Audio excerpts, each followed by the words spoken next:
Billionaire CEO about to marry sees with three identical little girls. What one girl says makes him stop everything.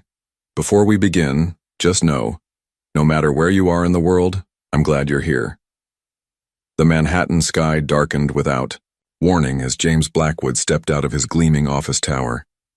He glanced at his Rolex, 2:30 p.m., exactly 2 weeks until his wedding to Victoria Pierce, the woman who would complete his perfect life.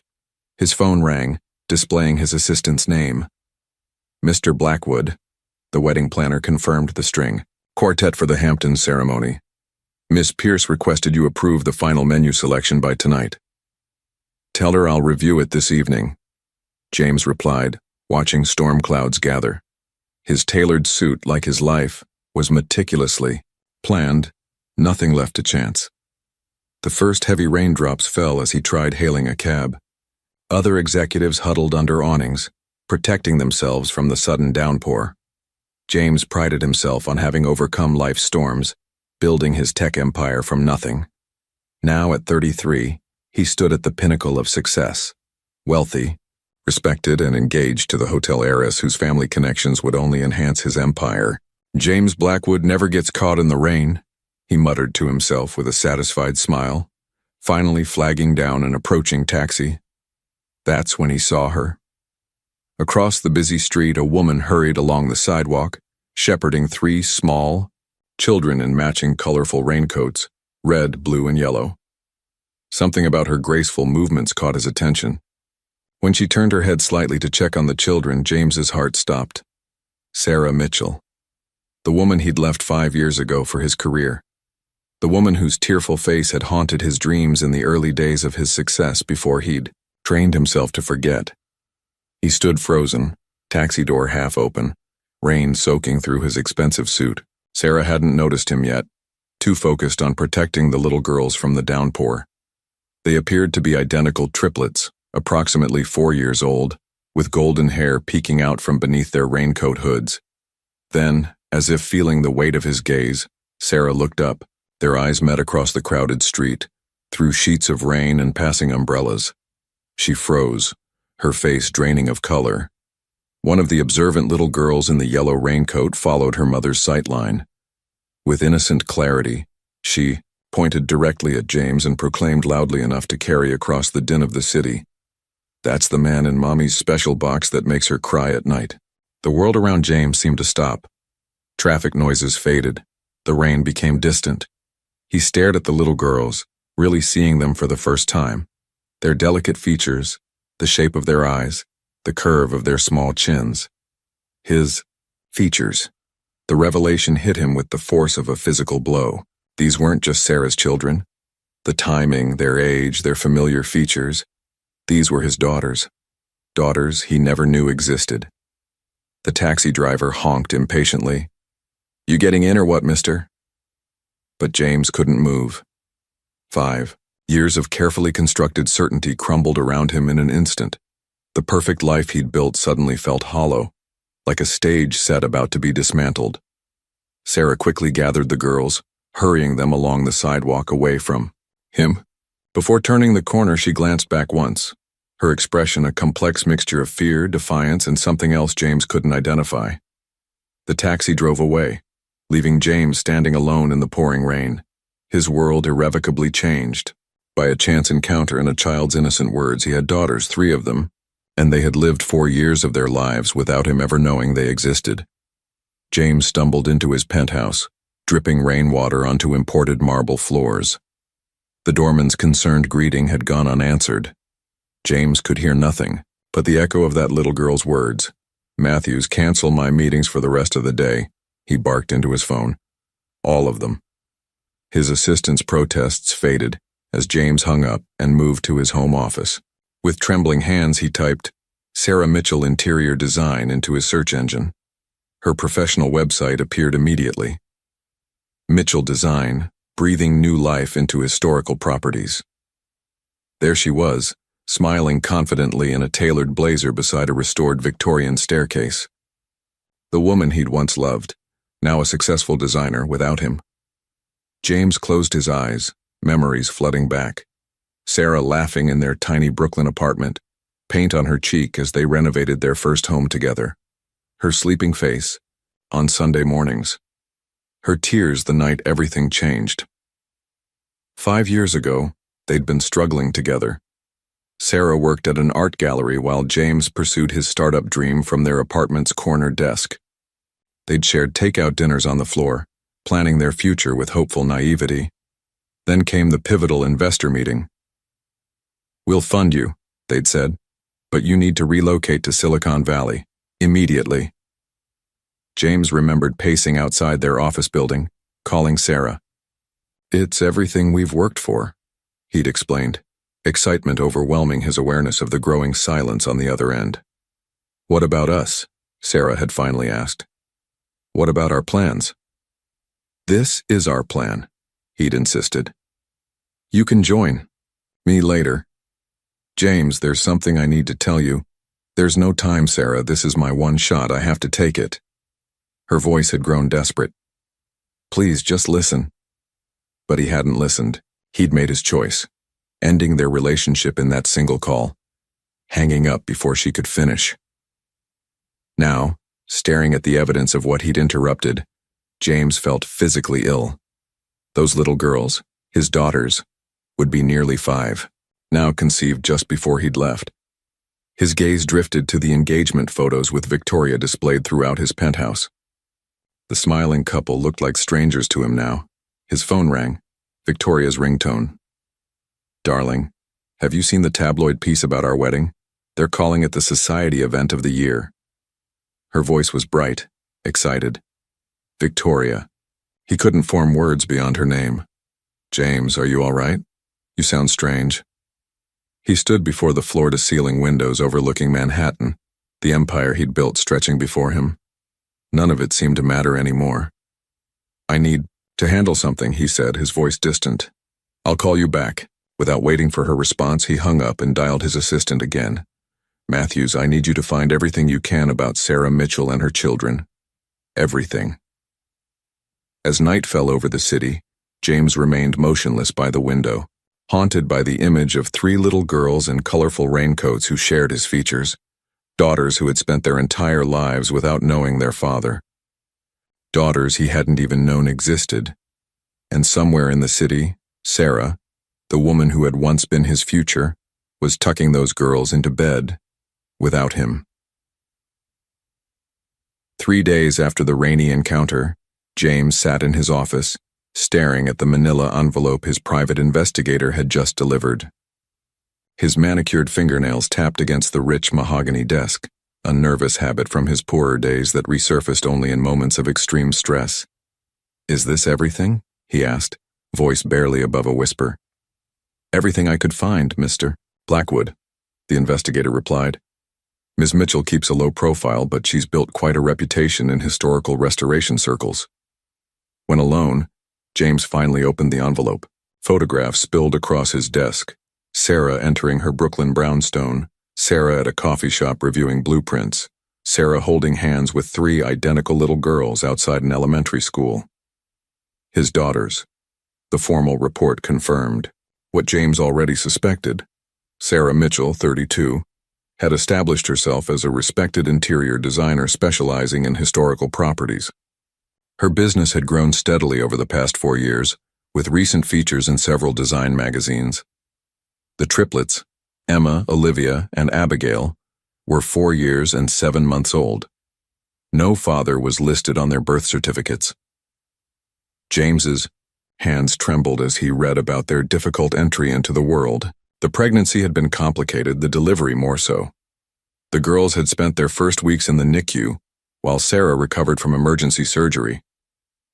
"She went through all of that alone," he whispered to the empty office, imagining Sarah frightened and in pain while he had been celebrating his first major acquisition on the other side of the country. A photograph of the 3 little girls in matching yellow sundresses caught his attention. Though identical, subtle differences emerged the longer he studied them. One smiled broadly at the camera, another looked slightly away, examining something off-frame, while the third gazed directly into the lens with a seriousness that seemed beyond her years. Emma, Olivia, and Abigail. His daughters had names, They had personalities. They had existed for nearly 5 years without him. His phone vibrated. Victoria calling again. James stared at her smiling photo on his screen, feeling as though he was looking at someone from another lifetime. "James," she began when he answered, "the wedding planner needs decisions on the flowers. The roses from Holland will cost extra, but Daddy says money is no object for his little girl's special day." Victoria. He struggled to focus, his eyes still fixed on the photograph of the triplets. "Are you even listening? You've been distant all week. The wedding is in 13 days, darling." "I'm sorry," he managed. "There's a situation with the new software launch. More important than our wedding?" Her voice carried a hint of the petulance that had once seemed endearing. "No, of course not. I'll call the planner tomorrow." After ending the call, James arranged the photographs in a row, his daughters at a playground, at what appeared to be a birthday party, and feeding ducks in a park. His executive assistant knocked and entered without waiting for response, a habit earned through years of loyal service. "Sir, the board is waiting for the quarterly projections and the Tokyo team has been trying to reach you since yesterday." James couldn't tear his eyes from the photographs. "Cancel the board meeting. Tell Tokyo we'll reschedule." "Sir?" Matthews had never heard such instructions in 8 years of employment. "Just do it," James said softly, finally looking up. Something in his expression stopped his assistant from further questioning. Alone again, James focused on a particular image, Sarah kneeling to tie a shoelace for one of the girls while simultaneously checking a bandage on another's knee and speaking to the third. The unthinking choreography of motherhood. That night, James dreamed of a sunlit garden where 3 little girls played behind a wrought iron fence. No matter how he called to them or tried to find the gate, he remained on the outside, unable to enter their world. He woke in a cold sweat, sheets twisted around him, with the absolute certainty that he needed to see them again. Not just see them, know them. As dawn broke over Manhattan, James stood at his window watching the city awaken. His empire spread below him, the buildings bearing his company's name, the products used by millions, the wealth that had seemed so important just days ago. All of it hollow compared to what he'd discovered. He had 3 daughters growing up. Without him, daughters who only knew him as the man in Mommy's special box, the man who made their mother cry. James picked up his phone and called the investigator again. "I need Sarah Mitchell's daily schedule," he said. Every detail. He was going to find a way into that garden, whatever it took. The cafe across from Sarah's Brooklyn brownstone provided the perfect vantage point. James sat at a corner table, baseball cap pulled low, sunglasses obscuring his face. The billionaire tech mogul rendered anonymous by simple disguise. For 3 days, he'd observed their routines. Sarah emerged each morning at 7:45 a.m. with the triplets, identically dressed but for the colors they wore. Emma in red, Olivia in blue, Abigail in yellow. Their matching lunchboxes swung from tiny hands as Sarah shepherded them to school before heading to her design studio. Afternoons found them at the local playground. James watched from a distant bench, heart constricting as their distinct personalities emerged through play. Emma, in her red coat, fearlessly scaled the tallest slide, arms raised in triumph at the summit, before plunging down with delighted squeals. A natural leader, she organized other children into elaborate games of her own invention. Olivia in blue approached the playground methodically. She built intricate sand castles with mathematical precision, each tower perfectly proportioned, her face a mask of concentration. When other children destroyed her creations, she simply began again, improving upon her previous design. Abigail, in yellow, spent most of her time on the swings, gently rocking while observing everything around her. She seemed to catalog the world, watching birds, clouds, and people with equal fascination. Occasionally, she would whisper observations to her mother, who always knelt to listen. What struck James most was Sarah's attentiveness. She anticipated their needs before they expressed them, offering a tissue to Olivia seconds before she sneezed, adjusting Abigail's scarf moments before the wind picked up, catching Emma at the bottom of the slide precisely when she needed steadying. Sarah, knew them in ways James could only envy. On the fourth day, James watched as Emma skinned her knee after a particularly ambitious leap. Before the child's face could even crumple, Sarah was there, producing a bandage from her seemingly magical bag. She whispered something that made Emma laugh through her tears. James's phone buzzed insistently. Victoria's name flashed on the screen. The fifth call that hour. Wedding details demanding attention. Caterers requiring decisions. The future he'd planned unraveling as he sat monitoring a life that had proceeded without him. He silenced the phone. A soft spring rain began to fall. Sarah efficiently bundled the girls into their colorful raincoats. Red, blue, yellow. The same ones they'd worn during that fateful encounter. As they prepared to leave, Abigail in her yellow coat suddenly turned, her solemn gaze sweeping across the playground until landing directly on James's hiding spot. For a moment, father and daughter locked eyes across the distance. A flash of recognition seemed to cross her small face before Sarah called her name, breaking the connection. That evening, James returned to his penthouse, greeted by Matthews with urgent messages and critical business matters requiring immediate attention. The foundation of his empire trembled with neglect. "Sir, the board is questioning your absence. The acquisition in Singapore." "Not now," James interrupted, moving to his window. The Manhattan skyline glittered before him, a testament to his ambition and drive. The empire he'd sacrificed everything to build, almost everything. His phone buzzed again. Victoria. The wedding was 9 days away. Invitations had been sent, arrangements finalized, society columnists poised to document the merger of two powerful families. James stared at her name on the screen, then glanced at the photographs of 3 little girls arranged on his desk. 3 little girls in red, blue, and yellow who carried his blood in his features but knew nothing of him. He declined Victoria's call and instead dialed his assistant. "Matthews, find me the best children's bookstore in the city."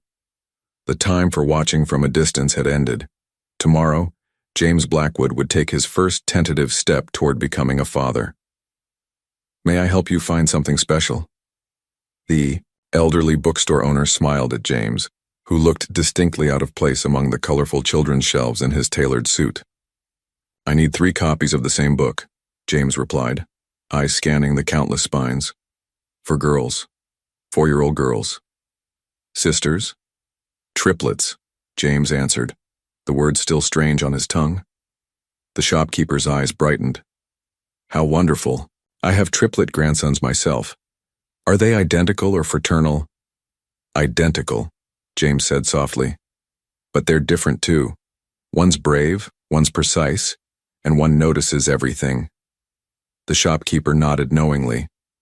Children always find ways to distinguish themselves, especially multiples. She led him through the store.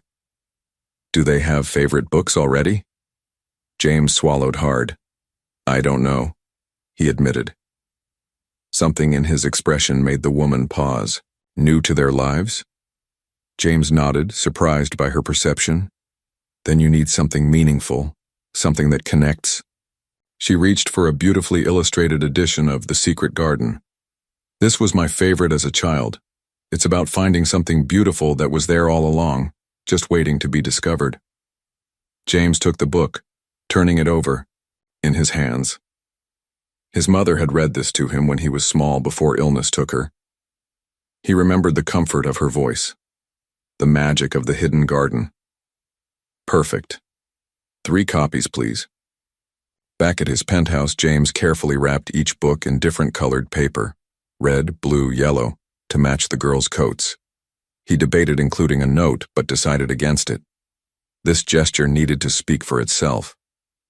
The morning sky threatened rain as James approached Sarah's brownstone, the wrapped gifts in a simple bag. He waited until she left with the girls for school, then placed the package at her doorstep. No card, no signature, just a gift for the daughters he'd never properly met. Hours later, hidden on his now familiar bench, James watched as Sarah returned with the girls. She spotted the package immediately, approaching it with cautious steps. After examining it for a moment, she carefully opened the bag, revealing the 3 wrapped books. James held his breath as Sarah hesitated, then called the girls over. She handed each child the package matching her coat color. Little fingers eagerly tore through wrapping paper, revealing the identical books beneath. Their reactions were as individual as their personalities. Emma bounced excitedly, already flipping through pages as she walked toward their door. Olivia held hers carefully, examining the cover and spine with methodical interest. Abigail clutched the book to her chest, as though protecting a newfound treasure. Sarah stood motionless on the steps, her expression unreadable as she watched her daughters with their gifts. For a heart-stopping moment, James feared she would take the books away. Instead, she ushered the girls inside, glancing once toward the park where James sat before closing the door. That tiny gesture, allowing the girls to keep his gifts, felt like the first unlocking of a gate that had been closed for nearly 5 years. His phone vibrated in his pocket. Victoria's name illuminated the screen alongside a text about wedding seating arrangements. Reality crashed back upon him. He was engaged to be married in a week, yet here he sat, secretly watching another woman and the children he'd never known. As evening shadows lengthened across the park, James remained on his bench, contemplating impossible choices. His carefully constructed life suddenly felt like a house of cards in a gathering wind. Back in his penthouse, James found Victoria waiting, surrounded by wedding samples. "Where have you been?" she demanded. "The florist needed decisions hours ago." James stared at the elegant woman before him, beautiful, accomplished, the perfect partner for the life he'd built. Yet all he could think about were 3 little girls clutching books to their chests, unaware that their father had given them. "James?" Victoria's voice sharpened with concern. "What's going on with you?" He looked into her eyes and realized he needed to make a decision that would alter multiple lives forever, including his own. "Victoria," he began quietly, "there's something I need to tell you." Victoria's reaction had been surprisingly measured. She listened silently as James revealed the existence of his triplet daughters, her perfectly manicured nails digging half-moons into her palms, the only indication of her distress. "I need time," she'd finally said, slipping her engagement ring off to place it on his coffee table. "Don't make any decisions about us until I return." With those words, she'd departed for her family's estate in the Hamptons, leaving James alone, with the weight of his past and the uncertainty of his future. 3 days later, James sat on his now familiar bench in the park near Sarah's brownstone. Between his fingers, he absent-mindedly rolled a colorful rubber ball, red, blue, and yellow, swirls decorating its surface. The toy had caught his eye in a store window that morning, its colors matching the girls' signature coats. The spring afternoon was warm, drawing families to the playground. James had arrived earlier than usual, his mind consumed with the board meeting he'd walked out of when investor questions became too pressing. His empire was showing cracks. His absence felt throughout the corporate structure he'd built with such devotion. None of it seemed to matter as he watched Sarah's door open, revealing the triplets in their usual color-coded outfits bouncing excitedly down the steps. James didn't plan what happened next. The ball slipped from his fingers, rolling across the path directly toward the girls as they entered the park. Emma, ever vigilant and adventurous, spotted it immediately. "Look," she called to her sisters, darting forward to retrieve it before Sarah could stop her. James remained seated as the little girl in red approached, the ball clutched in her small hands. Her eyes, his eyes, studied him with innocent curiosity. "Is this yours?" she asked, holding the ball out. James nodded, heart hammering so loudly he was certain everyone could hear it. "Yes," he managed. "Thank you for finding it." "I'm Emma," she announced proudly. "I'm 4.5. "Hello, Emma," James replied, acutely aware of Sarah frozen several yards away, her expression a complex mixture of alarm and resignation. "I'm James." Olivia had followed her sister, analytical mind undoubtedly processing the interaction. Abigail remained by her mother's side, observing carefully as she always did. "Do you want to play?" Emma asked boldly, bouncing slightly on her toes. Before James could answer, Sarah approached, placing protective hands on Emma's shoulders. "Emma, we don't bother strangers in the park." "But he dropped his ball," Emma protested. "And it has, our colors?" Sarah's eyes met James's over their daughter's head. A silent communication passed between them. Recognition, wariness, and something like reluctant acceptance. "One game," Sarah said quietly. "The girls need to burn off some energy before dinner." What followed was the most extraordinary 30 minutes of James's life. The simple act of rolling a ball back and forth became a revelation. Emma threw herself into the game with reckless enthusiasm, laughing uproariously when James pretended to miss her wild throws. Olivia joined more cautiously, studying James's technique with serious concentration before attempting mathematically perfect tosses of her own. Abigail remained at the periphery until James gently rolled the ball directly to her feet. She picked it up, holding it thoughtfully before meeting his gaze with solemn eyes that seemed to see far more than a child should. "Did you give us the books?" she asked quietly. The playground seemed to still around them. Sarah tensed nearby, but didn't intervene. "Yes," James admitted. "I hoped you might like them." "It's my favorite now," Abigail said simply.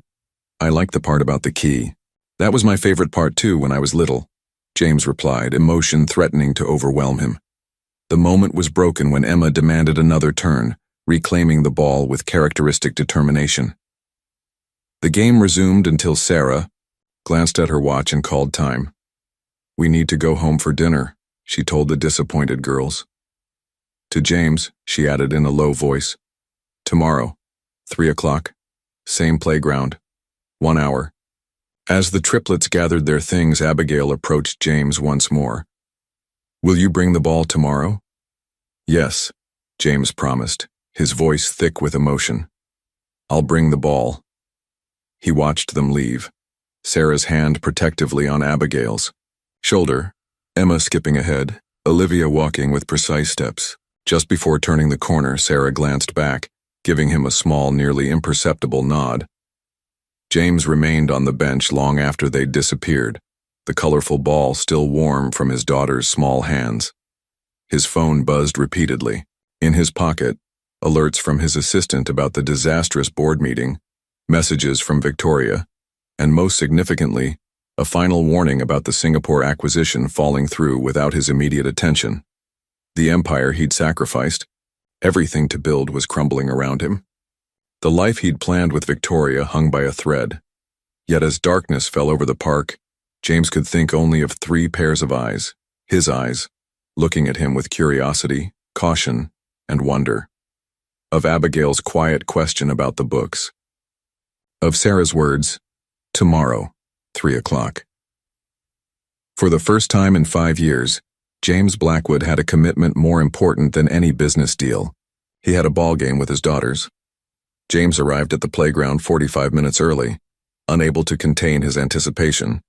He'd spent the morning in a brief but tense call with his executive team, authorizing his CFO to handle the Singapore acquisition without him, an unprecedented delegation that had left his board members exchanging concerned glances through the video conference.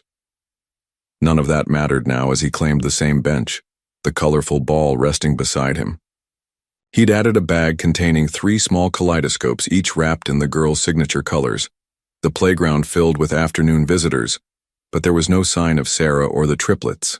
As 3 o'clock approached, James found himself checking his watch with increasing frequency, a knot of anxiety tightening in his stomach. At precisely 3, Sarah appeared, alone. She walked directly to his bench, her expression guarded. "The girls are with their grandmother today." James tried to mask his disappointment. "I understand." "No," Sarah said quietly. "I don't think you do."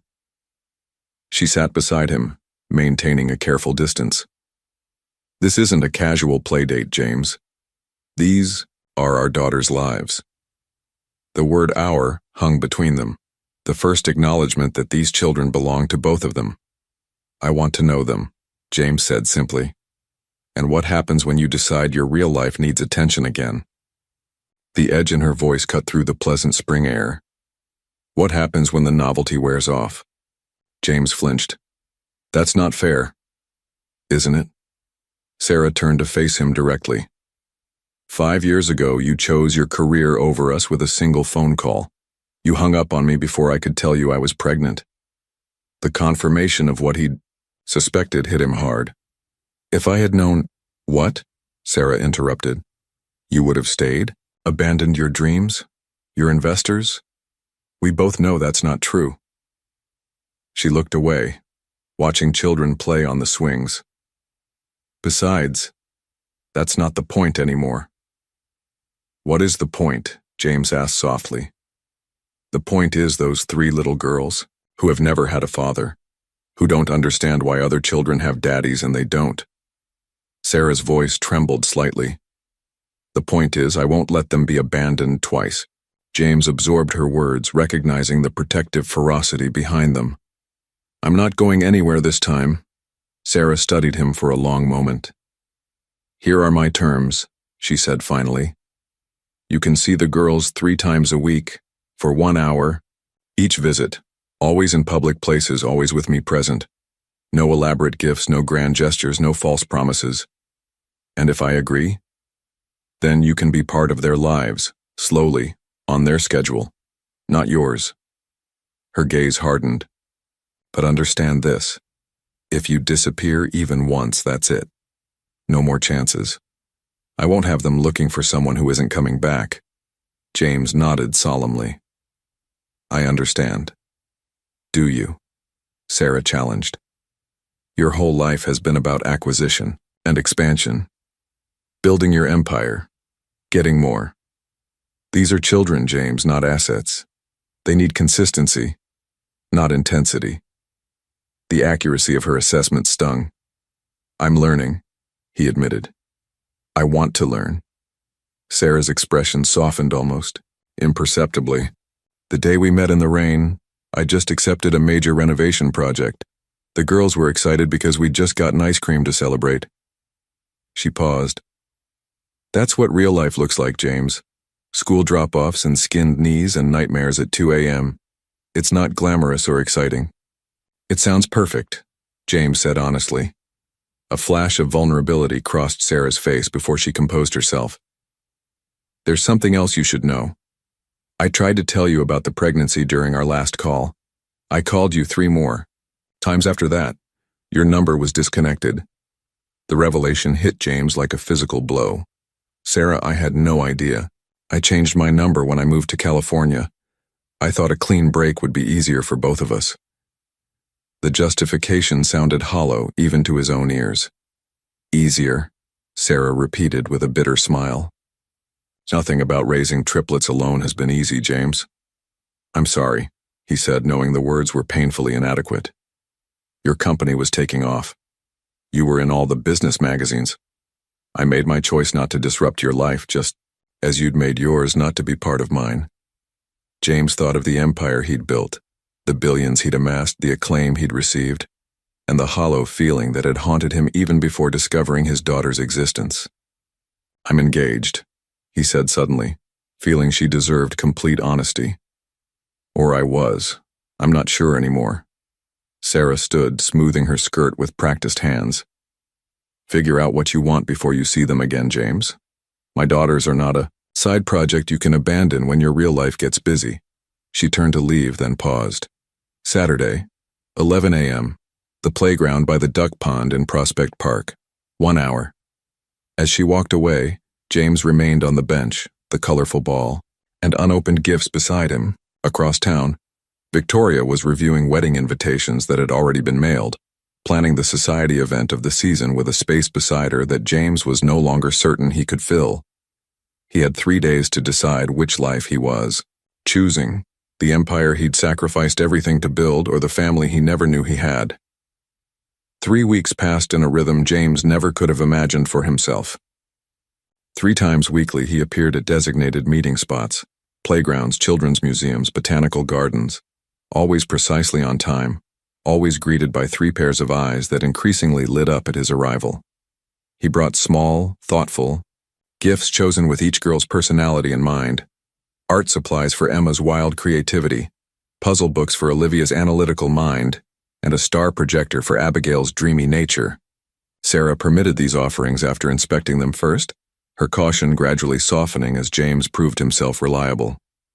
The hour-long visits passed too quickly. James scheduled his entire existence around these precious moments, shocking his executive team by rearranging major business deals to accommodate playground appointments. The Morrison acquisition meeting is non-negotiable, Matthews had insisted that morning. Singapore dialed in at 3 a.m. their time specifically for you. James had continued gathering his things. Reschedule or handle it without me.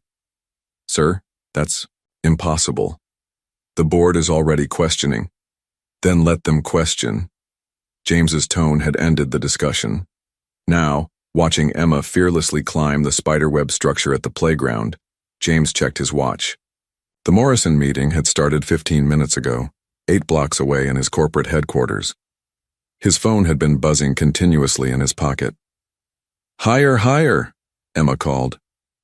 "Watch me, James." "I see you, brave girl," he answered, heart in his throat as she scaled to the very top. Nearby, Olivia was creating an intricate pattern with colored stones, her face a mask of concentration. Abigail sat beside him on the bench, quietly explaining the cloud formations overhead, information she'd gleaned from one of the books he'd given her. Sarah watched from a few yards away, her expression increasingly difficult to read. The wariness remained, but something else had crept in, a reluctant recognition that James was genuinely trying. His phone buzzed again. Without checking the display, James silenced it and returned his attention to Abigail's cloud lecture. Later, that evening, Michael Chen, his business partner since the beginning, confronted him in his office. "You left 8 investors sitting in that conference room," Michael said without preamble. "People who flew in from 3 continents. I had a prior commitment." "More important than the future of this company?" Michael demanded. James looked at his oldest friend, the man who'd stood beside him through the lean years and championing his vision when no one else would. Wordlessly, James handed him his phone, opened to a photo taken that afternoon. The triplets on the spiderweb structure, their identical faces alight with joy. "My daughters," James said simply. Michael's anger deflated visibly. "My God," he whispered, studying the image. "When? How?" "It's complicated," James replied. "But they're mine, and I've missed nearly 5 years already." Understanding dawned on Michael's face. "The schedule changes, the disappearances." He handed the phone back. "You should have told me." "I'm telling you now," James said. "Some things can't wait anymore." That night, as James returned to his penthouse, he found Victoria waiting. The wedding was meant to have happened 3 days ago. The cancellation had made headlines in society columns. "You've been avoiding me," she said, elegant even in her obvious distress. "I'm sorry," James replied, knowing the inadequacy of those words. Victoria's gaze fell on his desk, where photographs of the triplets now stood prominently displayed. "So it's true," she said softly. "The rumors about your secret family." "They're my daughters," James confirmed. "I only discovered them a month ago." "And us?" Victoria asked, her voice steady despite the pain in her eyes. James looked at the woman he'd thought would share his future, beautiful, accomplished, perfect for the life he'd been building. A life that suddenly seemed hollow compared to an hour on a playground with 3 little girls who carried his blood. "I don't know," he answered honestly. Victoria nodded, slipping the engagement ring from her finger and placing it on his desk. "I think you do." As the door closed behind her, James felt not the devastation he might have expected, but a strange lightness. One impossible choice resolved, making way for the more complex challenges ahead. "Dinosaur-shaped pancakes are harder than they look on cooking shows," James admitted as Emma giggled at the misshapen lump on her plate. "It looks like a squished frog," she declared, delighted by his culinary failure. "Mine is a cloud," Abigail decided diplomatically. "Mine is mathematically flawed," Olivia stated, though she ate it with gusto nonetheless. The Sunday morning invitation to Sarah's apartment had come unexpectedly the previous day. "Lunch tomorrow," she'd said as their usual playground visit ended. "At my place. Noon." The simple invitation felt monumental after nearly a month of supervised public meetings. James had arrived early, bearing groceries and ambitious brunch plans that quickly devolved into chaotic pancake experiments. Sarah watched from the kitchen doorway, amusement playing at the corners of her mouth as flour dusted his expensive sweater. "Girls, why don't you show James your room while I salvage brunch?" Sarah suggested once they'd finished eating. The apartment was modest but warm, exposed brick walls adorned with children's artwork, well-worn furniture chosen for comfort rather than style, and photographs chronicling the girls' lives from infancy. James followed his excited daughters down a hallway lined with their artistic creations, each carefully labeled with dates and names. The triplets' bedroom was a riot of color and personality.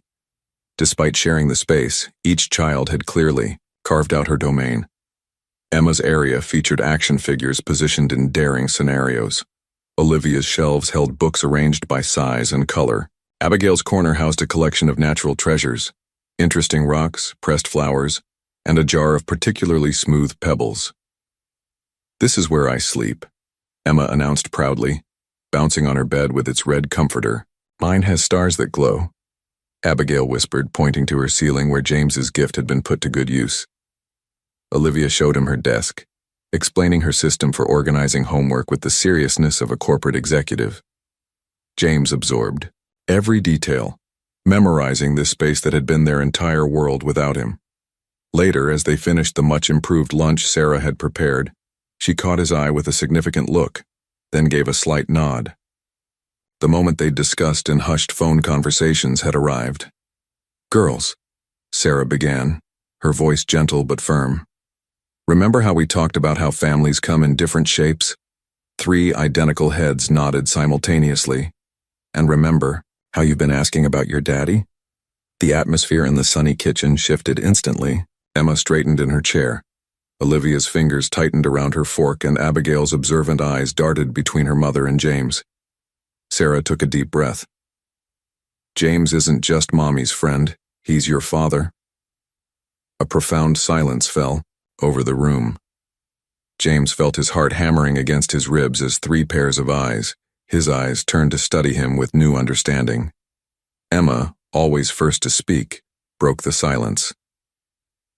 "Why didn't you live with us?" The directness of her question pierced him. James glanced at Sarah, who nodded encouragingly. "I made a big mistake," he answered honestly, his voice thick with emotion. "I left to work far away and I didn't know about you. That was my mistake, not yours." "Didn't you want us?" Olivia asked, her analytical mind seeking logical patterns. "I didn't know about you," James repeated gently. "But if I had, I would have wanted you more than anything in the world. And now that I do know you, I want to be part of your lives very much." Abigail, who had remained silent, finally spoke. "Are you staying forever now?" The question hung in the air between them, simple, devastating in its hope and vulnerability. "Yes," James promised, meeting each girl's gaze in turn. "I might not have been there at the start, but I'll be here from now on." After another moment of contemplative silence, Emma asked if they should call him Daddy now. Sarah explained they could call him whatever felt comfortable. Olivia, ever practical, suggested they might need time to consider the options. The guy. Conversation shifted as James helped them repot a wilting plant by the window, explaining how roots sometimes needed more space to grow. As Olivia carefully held the plant steady, she looked up at him and said, "Thank you, Daddy." Testing the word with cautious deliberation, James's eyes met Sarah's over their daughter's head, glistening with unshed tears at the gift of that single word. Hours later, after bath time stories and reluctant goodnights, James returned to his penthouse. The doorman handed him a manila envelope that had been delivered that afternoon. Inside, he found tabloid photographs of himself with Sarah and the girls at various parks and museums. The headline read, "Tech Billionaire's Secret Family Revealed." Who are the mystery woman and children? The perfect world he'd briefly inhabited that day collapsed around him as he realized their private journey had just been thrust into the merciless public eye. The tabloid exposure had immediate consequences. Photographers lurked outside Sarah's, Brownstone and James's office building. PR teams worked overtime crafting statements. The girls' preschool increased security. Within days, the media had unearthed the entire narrative. Billionaire tech mogul discovers secret triplet daughters, abandons society fiancé. Despite the chaos, James maintained his visitation schedule, arriving Wednesday afternoon at the Children's Museum where Sarah had suggested they meet, more private than the now impossible playground visits. He found the girls excitedly examining a bubble exhibit, but a new figure stood beside Sarah, an elegant silver-haired woman whose posture radiated protective vigilance. Eleanor Mitchell's resemblance to her daughter was striking, though her expression held none of Sarah's cautious warmth. "Mother, this is James Blackwood," Sarah said, her tone suggesting this wasn't a casual introduction. Eleanor's handshake was firm, her assessment unflinching. "So you're the man who suddenly decided fatherhood might be an interesting hobby." "Mother," Sarah cautioned, glancing toward the girls who remained happily distracted by enormous bubbles. "It's fine," James assured her, recognizing Eleanor's hostility as well earned. "Mrs. Mitchell, I understand your concern." "Do you?" Eleanor's voice remained controlled but arctic. "You think a few museum visits make up for 5 years of absence?" The triplets noticed their grandmother's arrival and rushed over, their excitement temporarily overriding the tension. James watched as Eleanor transformed, her severe expression softening as she embraced each girl, calling them by pet names that revealed years of intimate connection. Throughout the afternoon, Eleanor observed James's interactions with clinical precision. When Emma proudly showed him a craft project, when Olivia explained an exhibit with precocious detail, when Abigail shyly reached for his hand, Eleanor missed nothing. During a moment when Sarah took the girls to the restroom, Eleanor struck. "What exactly are your intentions here?" she demanded without preamble. "To be their father," James answered simply. Eleanor's laugh was brittle, a convenient time to discover paternal instincts after the difficult years are past. "I didn't know they existed," James reminded her. "And if you had, would you have abandoned your precious startup? Your investors?" Her precision cut to his core uncertainties. "Sarah was hospitalized with preeclampsia for weeks before they were born. Did you know that? She could have died bringing your daughters into this world." James absorbed this new information like a physical blow. "I didn't know." The girls were in the NICU for a month.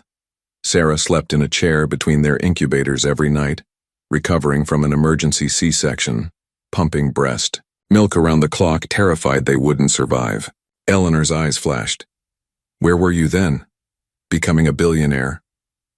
Before James could respond, the girls returned with Sarah. Emma immediately grabbed his hand.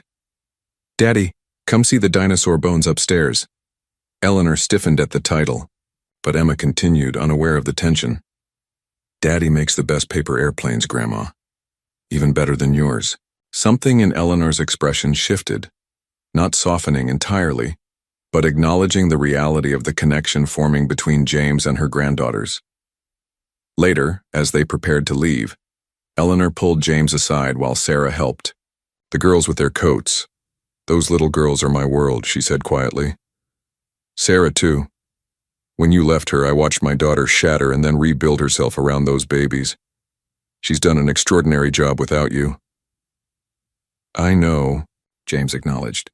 "If you hurt them again," Eleanor continued, her voice steel beneath silk.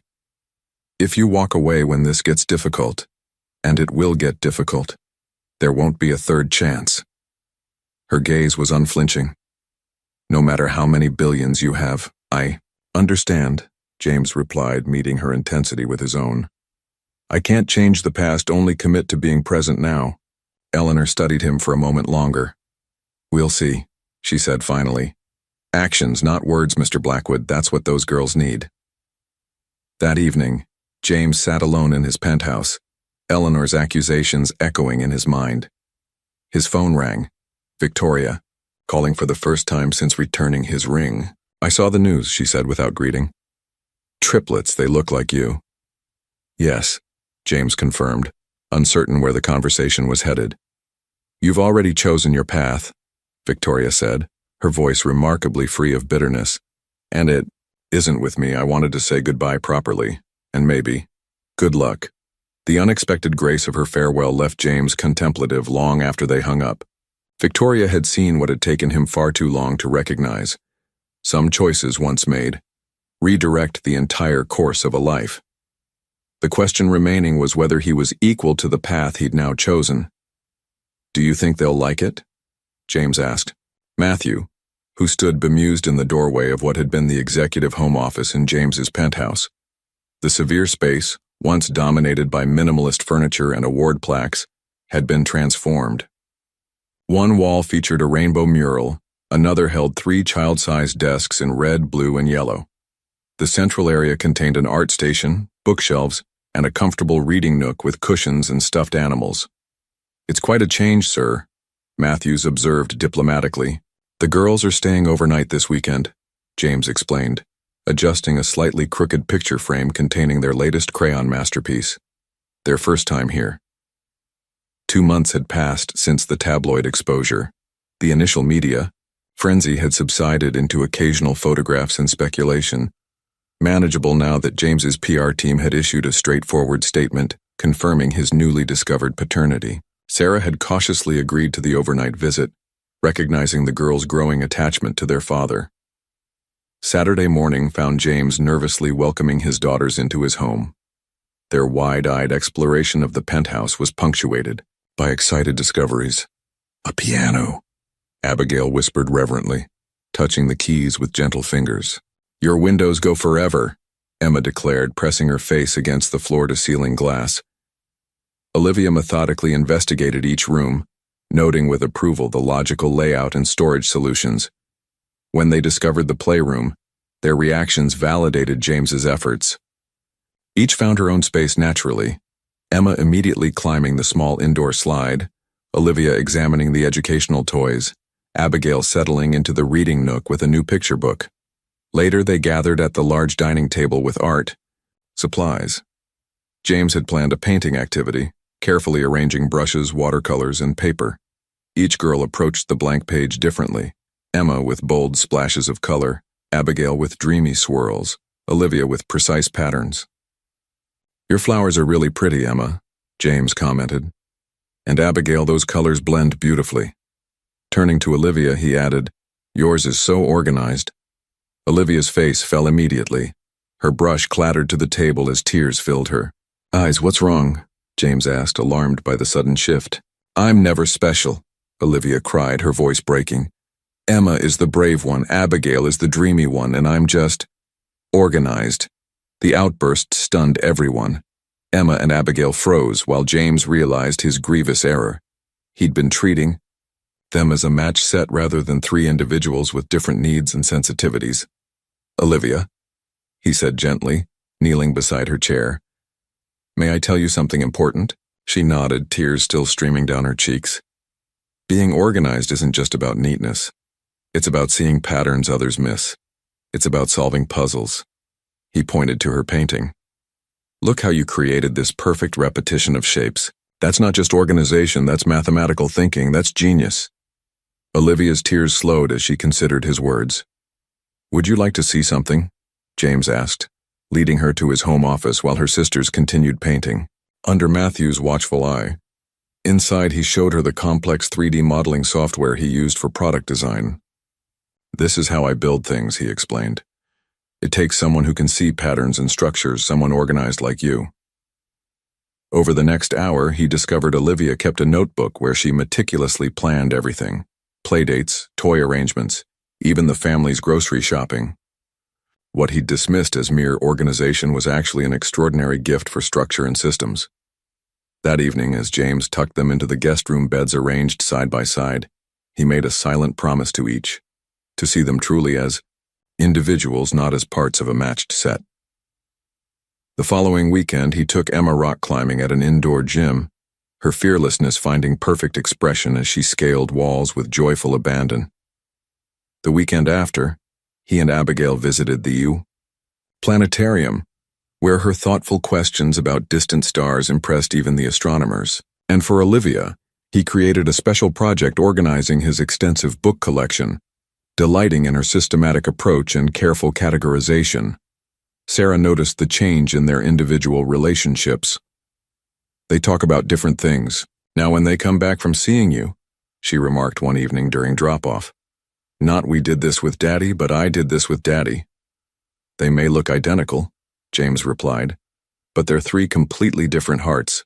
I'm just learning what each one needs. As he watched Sarah drive away with their daughters, James realized he'd never felt more fulfilled than in discovering these three unique spirits he'd helped create. Not as a uniform group, but as individual, girls with separate paths he was privileged to walk beside. James was reviewing acquisition documents when his phone rang. Sarah's name on the screen wasn't unusual. They'd established a co-parenting rhythm over the past 3 months, but her calling during his Wednesday board meeting was unprecedented. Sarah? He answered, stepping away from the conference table.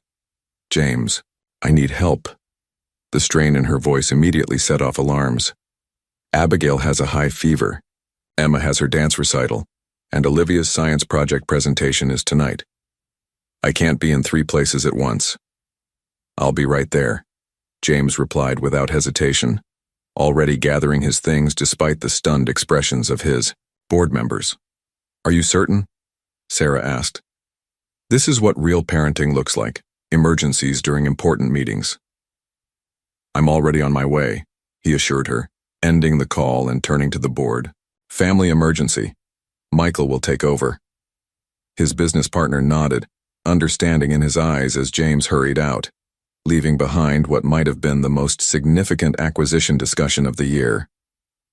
James arrived at Sarah's apartment to find Abigail curled on the couch, her normally bright eyes glassy with fever. Emma practiced dance moves in her recital costume while Olivia repeatedly practiced her presentation, both casting worried glances at their sister. Thank you, Sarah said simply, relief evident in her exhausted face. Her temperature is 102.3. I've given her children's Tylenol, but it hasn't brought the fever down much. Go. James nodded toward Emma and Olivia, both anxiously watching the grown-ups. We'll be fine. After Sarah and the other girls departed, James sat beside Abigail, placing a cool cloth on her forehead. Hey, Stargazer, he said softly, using the nickname he'd given her during their planetarium visits. Don't feel good, she mumbled, curling closer to him. I know, sweetheart, but I'm right here. As evening deepened into night, Abigail's fever continued to rise despite medication. Her breathing became slightly labored, each small cough sending spikes of fear through James. For the first time in his adult life, he confronted a problem his wealth and power couldn't solve. He couldn't negotiate with a virus, couldn't intimidate a fever into submission. The vulnerability was terrifying. James checked her temperature hourly, applied cool compresses, and offered small sips of water. Between readings, he read her favorite books, his voice steady despite his growing concern. And the secret garden bloomed and bloomed, he read softly, Abigail's hot little hand clasped in his.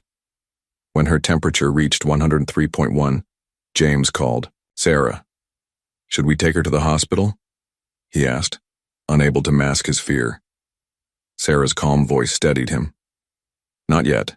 The doctor said if it goes above 103.5 or if she has trouble breathing. How does she seem otherwise? Tired, restless. She asked for you earlier. You're doing fine, James. Keep doing exactly what you're doing. We'll be home soon. Emma's recital just finished. Throughout the night, James maintained his vigilant post.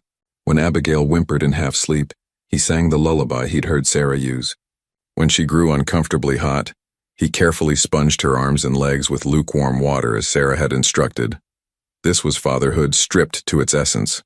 Not the fun outings or cheerful playdates, but the raw, frightening responsibility of a child's well-being in his hands. Sarah returned to find them both asleep on the couch, Abigail curled against James's chest, his hand still holding the thermometer. The fever had finally broken, Abigail's breathing now smooth and regular. "Hey!" Sarah whispered, gently touching his shoulder. James stirred, immediately checking Abigail. "Her fever came down about an hour ago," he reported. 100.1 at last check. The relief in Sarah's eyes mirrored his own. "Thank you," she said simply. Next morning, as Abigail rested comfortably with her sisters, keeping vigorous but whispered watch, James's phone rang. Michael's name appeared on the screen. "The Singapore deal fell through," his partner reported without preamble. "They weren't willing to negotiate without you present. 5 months ago, this news would have devastated James. The acquisition had been in progress for over a year, representing potential billions in growth." "I understand," James replied, watching Abigail sip apple juice on the couch. It was the right call. After ending the call, James sat beside his daughters, helping Emma build a get-well card for her sister, while Olivia read aloud from Abigail's favorite book. The empire he'd spent a decade building had just lost a cornerstone opportunity. Somehow, it barely seemed to matter at all. "Remember, Grandma's making her special lasagna tonight," Sarah reminded James as she dropped off the girls for their Saturday visit. "Dinner at 6. Don't be late. She still times your arrivals to the minute." 4 months of consistent presence had softened Sarah's wariness into a tentative co-parenting partnership. But Eleanor Mitchell remained the family's skeptical guardian. The weekly Sunday dinners at Sarah's apartment had become a tradition, with Eleanor's critical gaze monitoring James's every interaction with her granddaughters.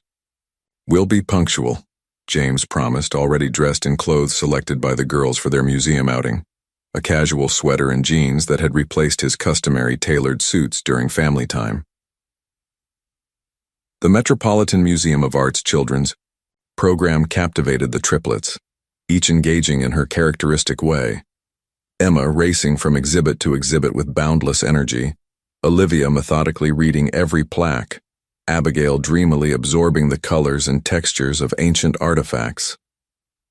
James had learned to divide his attention effectively between them, keeping Emma from climbing the Egyptian sarcophagus while discussing Mesopotamian number systems with Olivia, and listening to Abigail's whispered observations about the quality of light through the glass ceiling. They arrived at Sarah's apartment precisely at 6 o'clock. Eleanor opened the door, her silver hair elegantly styled, her expression inscrutable as she assessed them. "Right on time," she noted with the faintest hint of approval. The apartment smelled of rich tomato sauce and herbs. The girls rushed to wash their hands, chattering about museum treasures as Eleanor led James to the living room, where Sarah was setting the table. Throughout dinner, James noticed Eleanor observing him, how he remembered Olivia disliked her food, touching, how he helped Emma cut her lasagna into manageable bites, how he listened attentively to Abigail's whispered commentary about the Parmesan cheese looking like snow. After the meal, the girls disappeared to their room, returning with construction paper and markers. "We made a project for school," Emma announced proudly, spreading the papers across the coffee table. "It's called Our Family," Olivia explained with characteristic precision. "We had to draw the important people." The colorful drawings featured stick figures labeled in childish handwriting: Mommy, Emma, Olivia, Abigail, Grandma, and Daddy. James's figure appeared in all 3 drawings, depicted with varying degrees of artistic skill, but unmistakable affection. James felt Eleanor's gaze on him as he praised each artwork with specific, thoughtful comments. When he looked up, something in her expression had shifted. Later, as Sarah put the girls to bed, Eleanor gestured James into the kitchen where she was preparing dessert. "You're still learning," she said without preamble. "But at least you're staying to learn." The simple acknowledgement coming from this formidable woman who had every reason to doubt him struck James deeply. "I'm trying," he replied honestly. Eleanor nodded, handing him a knife. "Make yourself useful. Cut the strawberries." For the shortcake, they worked in companionable silence until Eleanor opened a drawer and withdrew a photo album. "I suppose you should see these," she said, placing it between them. if you're going to be part of their history. Inside were photographs James had never seen, the triplets as newborns in the NICU, tiny bodies connected to monitors and tubes. Sarah, exhausted but radiant, holding them for the first time. Their first birthday, first steps, first day of preschool. They were so small, James whispered, touching the plastic covering a photo of the girls sleeping in a single hospital bassinet, their identical faces peaceful despite the medical paraphernalia surrounding them. 2 pounds 4 ounces each, Eleanor confirmed. The doctors weren't certain they'd all survive the first night. As they turned pages, Eleanor provided commentary. The night Abigail had croup and terrified them all. Emma's first broken bone from climbing the bookshelf. Olivia organizing her toys alphabetically before she could properly speak. They should know their history, Eleanor said finally, closing the album. All of it. In that moment, James understood she wasn't just showing him what he'd missed. She was offering him a place in their continuing story. When Sarah returned from bedtime rituals, she found her mother teaching James her secret lasagna recipe. His expensive watch set aside as he kneaded dough for garlic knots under her critical instruction. Too thin, Eleanor critiqued. You're not making crepes. Put some muscle into it. The sight of the silver-haired matriarch and the billionaire executive, covered in flour, earnestly discussing proper dough consistency, made Sarah pause in the doorway. Something fundamental had shifted in her carefully balanced world. As James left that evening, Eleanor handed him a container of leftover lasagna and a handwritten recipe card. Practice this. Next Sunday you're cooking. It wasn't forgiveness, not entirely, but it was acceptance, offered in small increments rather than grand gestures, measured in strawberries cut and recipes shared and photographs revealed. For James, it was more than enough. Daddy, you're doing it wrong again, Emma giggled, watching James struggle with the pancake batter. It's supposed to be runny, not like Play-Doh. More milk, Olivia instructed decisively, consulting the recipe card she'd meticulously copied from Eleanor. Exactly 3 tablespoons more. Abigail silently pushed the measuring spoons toward him, her expression encouraging despite the culinary disaster unfolding on the counter. 6 months after reconnecting with his daughters, James had established Sunday pancake breakfasts as their special tradition. Despite his limited cooking skills, the girls delighted in the chaotic process as much as the occasionally edible results. James's life had transformed completely. He delegated day-to-day operations of his company to Michael and a carefully selected executive team, restructuring his role to focus on long-term strategy that required less travel and fewer late nights. He'd moved from his sleek Manhattan penthouse to a family-friendly apartment closer to the girls' school and Sarah's home, sacrificing exclusivity for convenience without a second thought. Their co-parenting arrangement had evolved into a surprisingly functional system. James handled school pickups 3 days a week, attended parent-teacher conferences alongside Sarah, and maintained a detailed calendar of dance recitals, science fairs, and doctor appointments. The girls spent alternate weekends with him, their belongings gradually accumulating in their bedrooms at his new apartment. The phone call came on a Tuesday evening as James helped the girls with homework during his regular weeknight dinner visit. James, Sarah's voice sounded strained. I hate to ask, but I need to go to the hospital. My side has been hurting all day and now it's unbearable. The doctor thinks it might be appendicitis. I'm on my way, he replied immediately. The girls are with me. We'll be fine. Are you sure? My mother is visiting her sister in Boston, James finished. I've got this, Sarah. Just take care of yourself. What followed was the most intense week of James's life. Between hospital visits to Sarah, who indeed required emergency appendectomy surgery, he managed the complete choreography of raising 3 children alone, morning routines with hair-brushing challenges, school drop-offs and pickups, homework, supervision, meals, baths, and bedtime stories. He learned that Emma needed her stuffed triceratops to sleep, that Olivia's socks had to be arranged by color in her drawer, and that Abigail required precisely 2 bedtime stories. No more, no less. to settle for the night. He memorized medication schedules when Olivia developed a cold, mastered the art of detangling 3 identical heads of hair without tears, mostly, and discovered that the proper response to "I'm bored" was never, "Have you done your homework?" Unless he wanted synchronized eye-rolling from 3 directions. When Sarah returned home after 5 days in the hospital, she found not the disaster she'd feared, but a functioning household. James had rearranged his entire schedule, conducting business via video calls during school hours and after bedtime, prioritizing the girls' stability above all else. "You managed," Sarah observed with surprised approval as James efficiently served dinner, helped with homework, and supervised toothbrushing. "We did fine," he replied simply, "though I'm not sure my pancakes will ever meet Eleanor's standards." 2.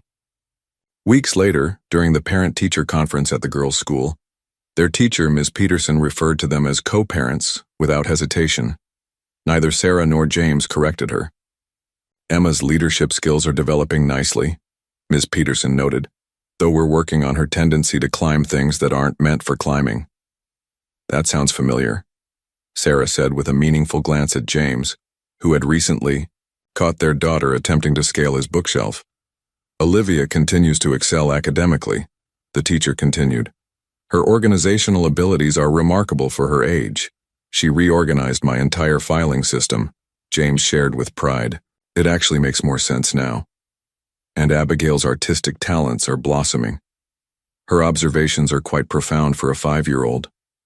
As they left the conference, walking together toward the playground where Eleanor waited with the girls, Sarah said quietly, "We're actually doing this, aren't we? Co-parenting." "We are," James agreed. "Who would have thought?" Ahead of them, Emma spotted them first, racing toward them with characteristic enthusiasm. Olivia followed at a more measured pace, while Abigail walked hand in hand with Eleanor, who nodded approvingly at James. "Daddy," Emma launched herself into James's arms. "Did Ms. Peterson say I'm the best at science?" "She said you're all doing wonderfully," James replied diplomatically, setting her down to greet her sisters. Watching the 3 girls chattering excitedly about their day, James realized how completely his definition of success had transformed. The empire he'd built, the acquisitions and achievements that had once defined him, seemed hollow compared to Emma's boisterous laugh, Olivia's clever observations, and Abigail's quiet trust. He'd finally found what truly mattered, hidden in plain sight all along, like a secret garden waiting to be discovered. 1 year to the day after that rainy Manhattan afternoon when James first glimpsed his daughters across a crowded street, he sat on a bench in Prospect Park watching them play. The weather was perfect, spring sunshine warming the air, cherry blossoms drifting on gentle breezes, children's laughter floating across the playground. How different his life had become in 12 short months.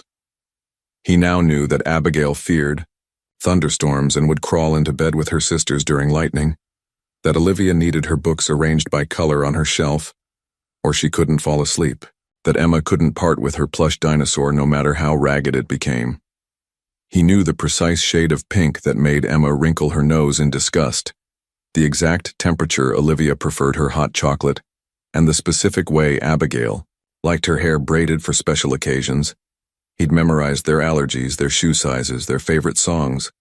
He could distinguish their nearly identical voices on the phone and recognize which girl had created which artwork without names attached. "Penny for your thoughts," Sarah said, joining him on the bench as Eleanor supervised the girls at the jungle gym. "Just reflecting," James replied. 1 year ago today." Sarah nodded, understanding immediately. "You've come a long way from the man in the rain." "We all have," James observed.